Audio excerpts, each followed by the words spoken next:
Welcome to Coffee Date with Spirit. Grab your favorite mug and get cozy while your hosts, Kristen Forno and Amy Potter, two maybe not so ordinary mystics, chat about the extraordinary magic that can happen when you invite spirit into your life. Should we wrap with pulling a card? Yeah, let's pull a card. I brought out the Wild Unknown Alchemy deck, the Kim Kranz Alchemy deck, which is shaped, it reminded me, it's a rose, but when you were talking about the water, it kind of had this flowy, watery molecule feel to it for a moment. So we could use this. Yeah. Do that. Do Yeah. you want to call in spirit for it? Coffee Date with Spirit? Do you want to do that part? Sure. Sure. And then we can use the cards to, I don't know. So I think I was beginning as I was rambling very quickly, I guess. I called in the power of water today in my morning musings on Instagram and Masaru Emoto's work. And he actually has a whole book that I'm just starting to read on prayer and coming into this state of, or cross-culturally, the power in each religion of prayer, the hands coming together in gratitude and in love. But in doing so, bringing our awareness to the water in our bodies. 70% water our bodies are. This is our life force. And our sacral chakra, this is our creative, our sexual energy, our procreative energy is associated with water too. And one of the other things that I want to invite in is this. I read in his book that Earth continually receiving from the cosmos, from deep space, water. Water is coming from deep space onto our planet. So in our breath, are we breathing in cosmic water? It's amazing to me, this idea that we're getting water from space. So breathing that into our bodies and coming into this heart center and just breathing in a place of love and gratitude. And starting to imagine any unformed water molecules in your body taking the shape of a magical snowflake. Transforming the body into these beautiful, divinely guided snowflakes, divinely created. I love it. Our thoughts, our words have power to transform our body. So I am love, I am loved. I love myself. And when I love myself, I clear the waters in my body. And on my exhale, I send that love out into the world in ripples. So from here, I invite in the angels, the archangels, and our guardian angels to surround us with their light and their love, their protection and their guidance in a beautiful orb that goes deep into the earth and high into the cosmos. I invite in our spirit guides. I invite in Coffee Date with Spirit. I invite in the ascended masters and all of the light beings that help us do this work of love on this planet. And calling in the elements, especially water and its ability to carry energy, to hold frequency.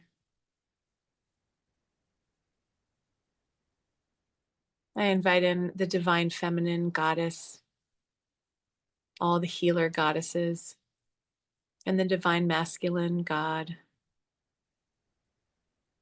and any animal, mineral, and plant guides to join us with their wisdom and their love.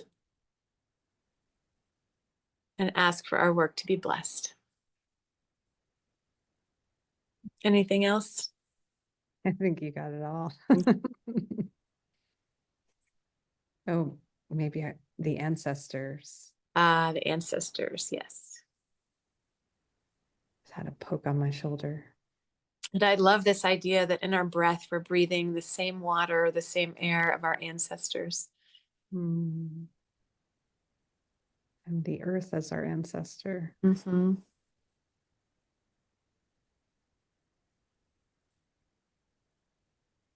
beautiful. Wow. The energy in this room has shifted so much. It's wild. I feel the joy just coming, like there's so much joy carried, and it feels like sunshine or something. It's like the water activation, maybe it's the humidity in the room too. It's like activated in the air. It's like more dense.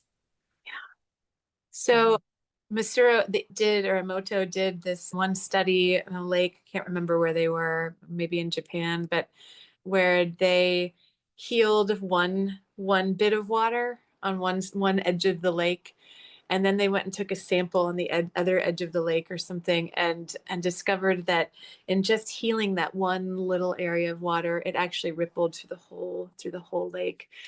But then this idea too, I pulled the death card today in the yin deck. And this idea that our soul understands death in a very different way, and how water plays. The card didn't say this, but since I'd already done this connection with water, how really our water, our 70% water, just returns to the earth and it becomes a cloud. It's Yes. our bodies are absorbed up through the roots of trees. It becomes our bodies become the rivers and the oceans, like, and It's that, the rebirth, yeah. Mm. So yeah, I just get, So a practice that you can do with this right now is if you have water in front yeah. of you, have a liquid, you can right now say a blessing into it. So just close your eyes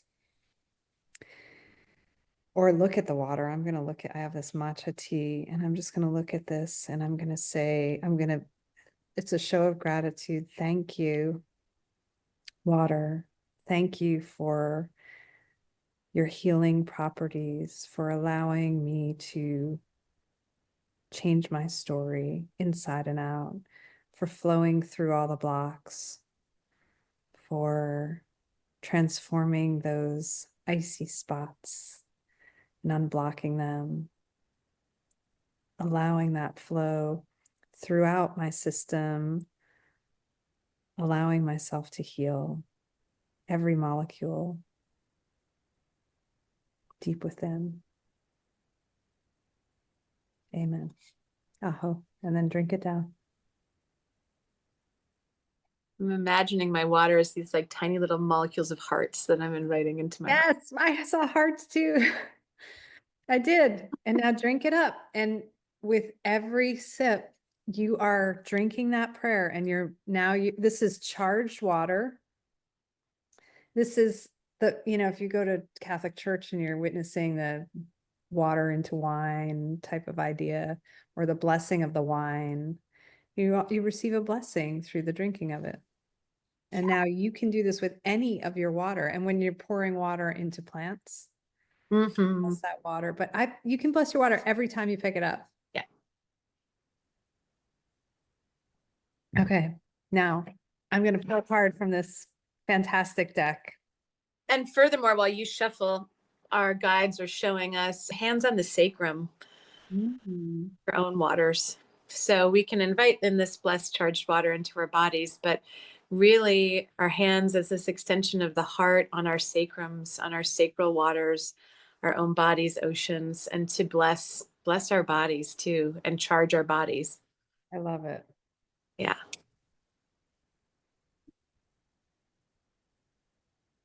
I'm going to do a reading here with this deck.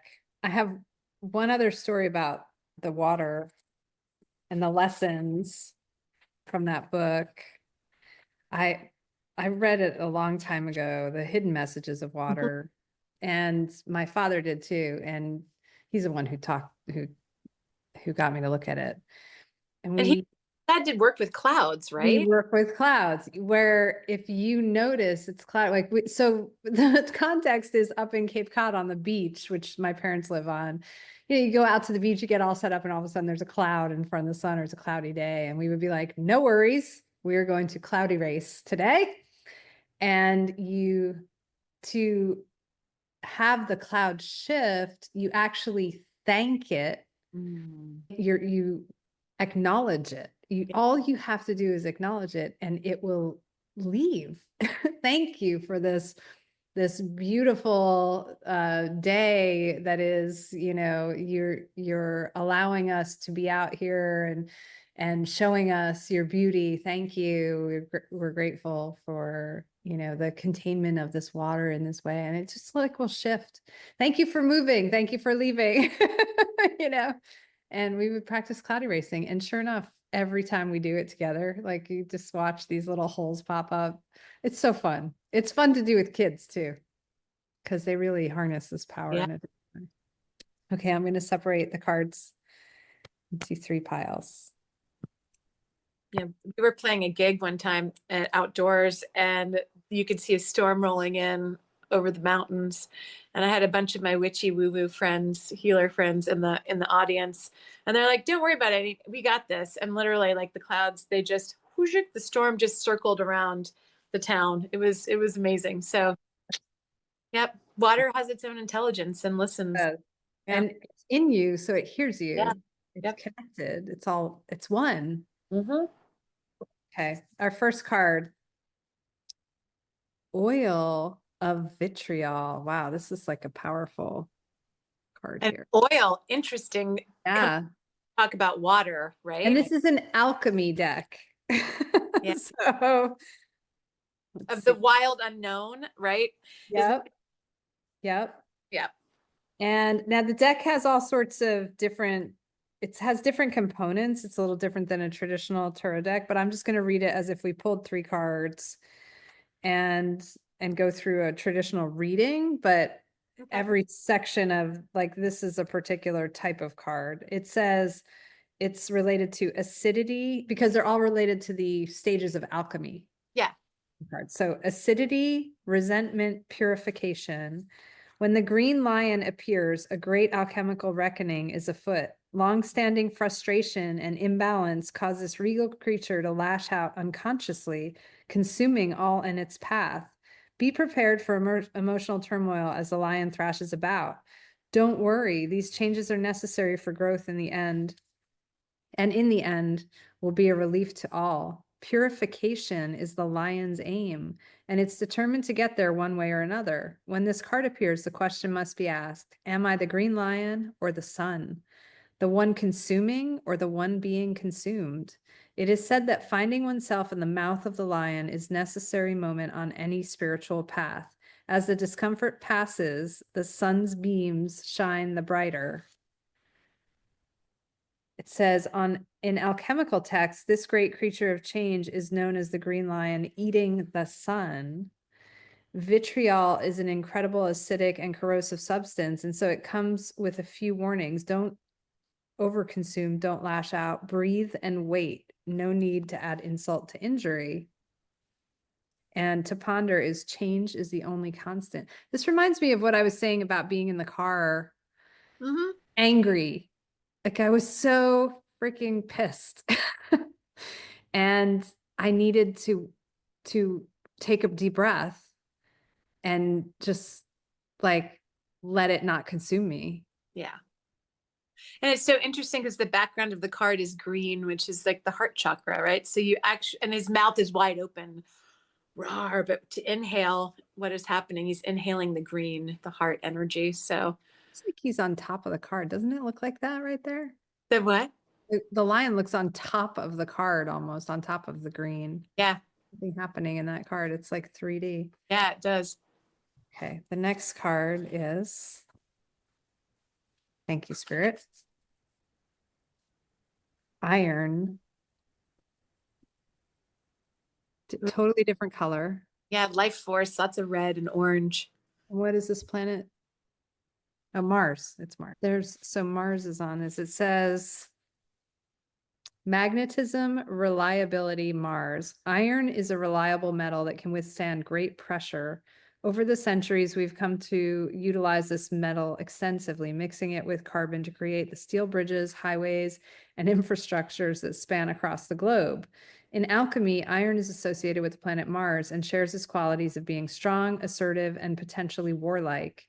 When the iron card appears, there's a call to rely on the reliable. What truly supports you? What have you already built? Iron dwells at the center of the earth, so when all else feels lost, go inward. There's a deep magnet there that pulls you toward what is steady and true. For the moment, put your words and weapons down and let yourself be held by the structure that is already in place.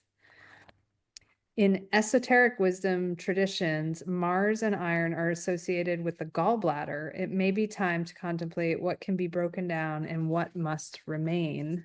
It's interesting because the other card was about acidity too. So interesting. And it says, watch for planetary pairings between all metals and planet cards. Iron and Mars appearing in one reading indicate a great conflict looms. To ponder iron in our bloodstream. Mm.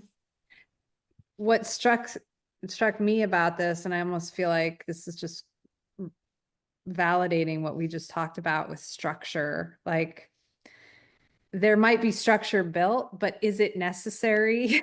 You know, like maybe take a step back, maybe go inside. And I Yeah. also think it's interesting, iron in our bloodstream, because there's so much water Yeah. there and it's circulating, and what does that mean related to it can withstand great pressure. Iron can withstand great pressure.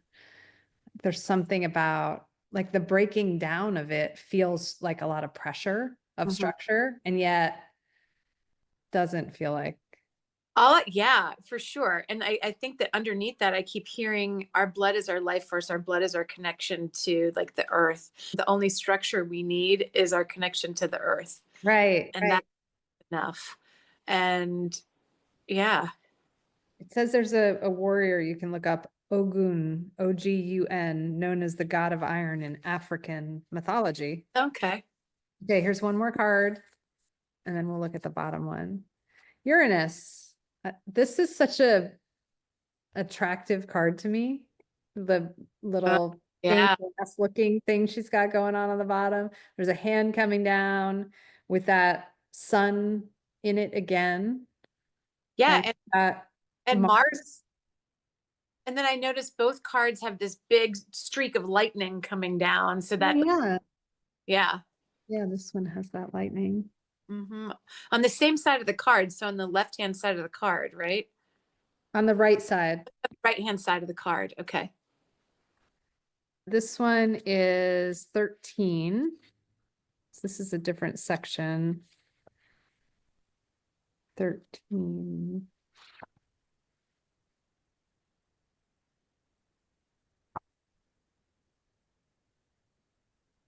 And It's interesting when we were talking about the iron, because we have a lot of iron in our water here, almost to the point like in our horses, it's problematic because like the heavy metal buildup in the body, you have to counterbalance it with copper.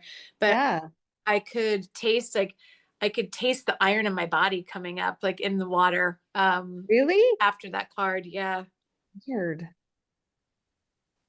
I don't know what section this is in. Bear with me. I'm just trying to find it. Okay, here we go. It's obviously in this section. Oh, it's called the 11 Cosmic Forces. Uranus, awakening, brilliance, and individualism. When Uranus strikes, we are in for a surprise, not in the outer world, but in ourselves. What wasn't possible before is possible now, thanks to Uranus and its ability to shatter our preconceptions. The shift in perspective or identity brings newfound freedom and opens up dormant energy. For an alchemist, this may be experienced as a long-awaited aha moment or a sudden stroke of genius. Inventions and innovations are born under Uranus energy. This card may also appear to show us what is particularly unique about ourselves or another. A seemingly random or idiosyncratic quality may end up being the secret ingredient needed in the laboratory. The alchemist knows this radical energy isn't sustainable, and so the work is to show up each day whether or not Uranus strikes. Don't get attached to Uranus energy. It can lead to a restlessness or chasing of inspiration, always looking for the next best thing. Take its medicine as an occasional blessing. Uranus is aligned with the story of Prometheus, the god of fire. Consider his myth and relate it to your own story. In what instances have you been Prometheus-like? And to ponder is the opposite perspective. Wow. Interesting. I do think the fact that it says individualism and this shift in perspective or identity, newfound freedom, dormant energy, again, like just like instead of trying to force a path or direction, like just the being, it seems like it's all validating that. Yeah, it feels like that too. Yeah, that there is like an interesting paradox between that energy not being able to like being in a place of inspiration or creativity or something like not sustainable. Yeah. But it also felt like an invitation, like you always say, The surprise. yeah, it's almost like it is asking us not to seek being in a place of inspiration all the time, but just to be present. But Yeah. as you were reading that, I just saw you, and you always like talk about being kind of in awe of my creativity. And I feel like that place, like it's almost inviting you actually to give yourself space to be creative. I don't know. I'm not explaining exactly, but it's almost like the structure of the former card of like letting that go and actually just letting creative expression, whatever it looks like, instead of putting it in a box, just letting it open. Uh, Yeah. there's an invitation for like authenticity in a different way, in an unstructured way. And I can't remember now, I think what drew me to that card, but it's like, oh, it's both of us, but like this is Kristen's path of just opening to that inner creativity, that ability to kind of create effortlessly, which is I think kind of what this podcast is sort of about. It's It is.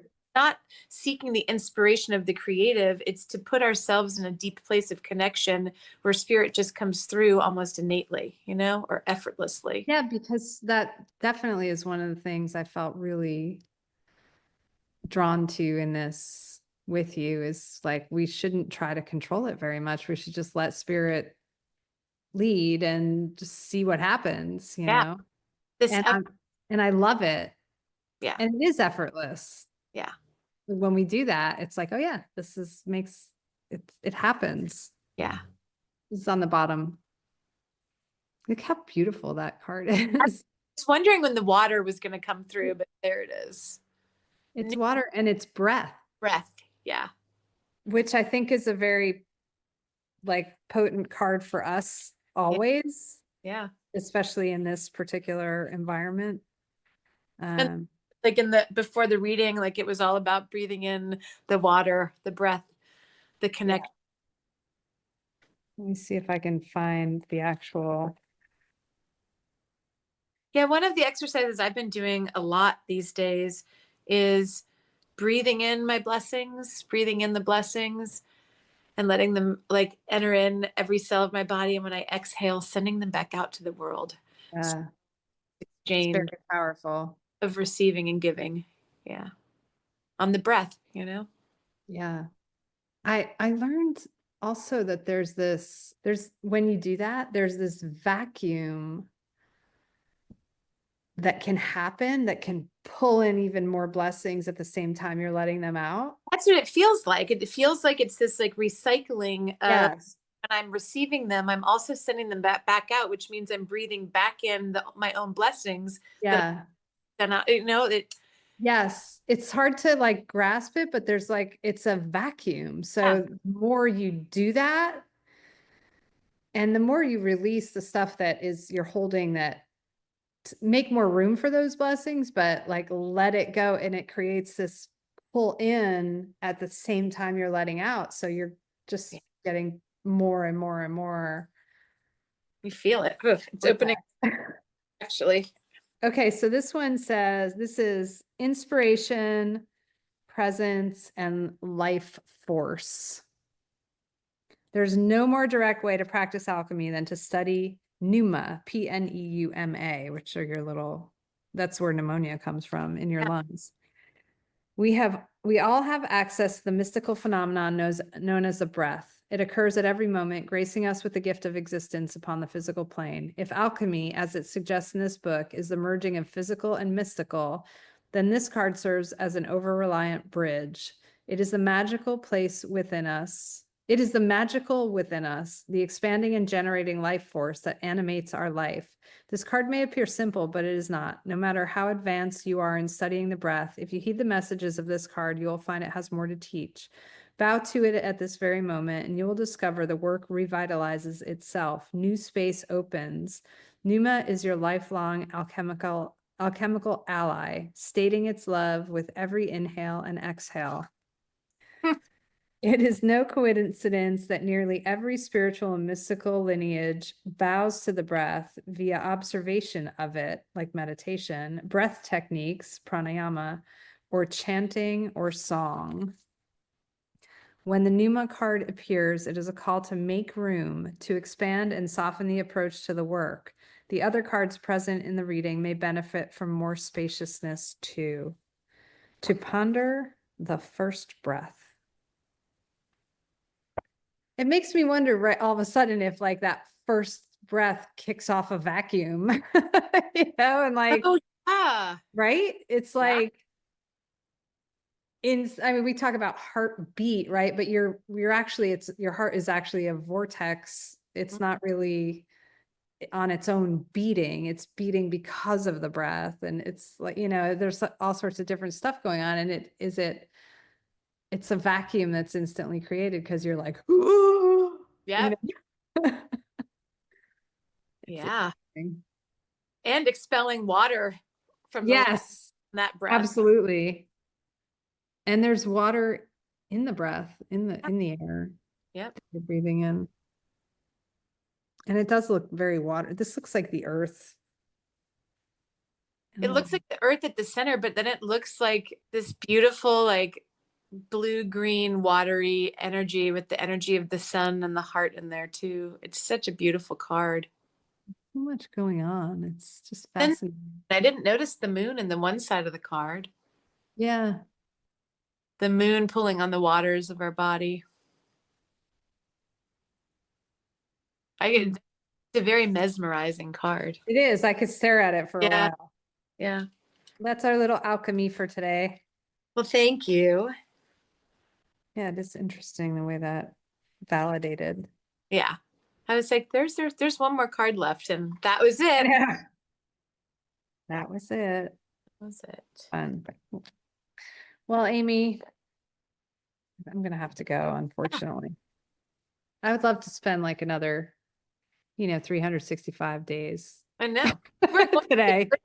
We're going to be launching a program soon. It's not going to be a program. We're going to be launching an adventure soon into the Mystery. Mm-hmm. Yeah. Join us in mystery. Yeah. It's not going to be mystery school. It's not going to be that structured. There's not going to be a curriculum. We're just going to enter into the mystery together. Yes. Yes. And ask people to join us. Woo! Just got chills. That feels good.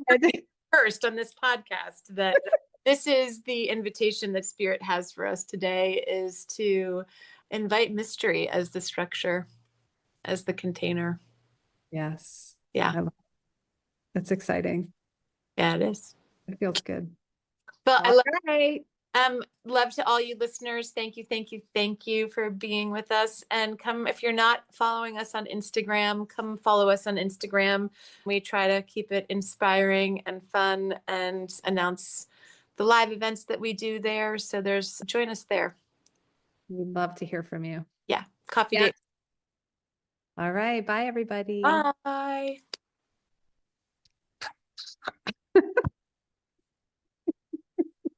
Okay.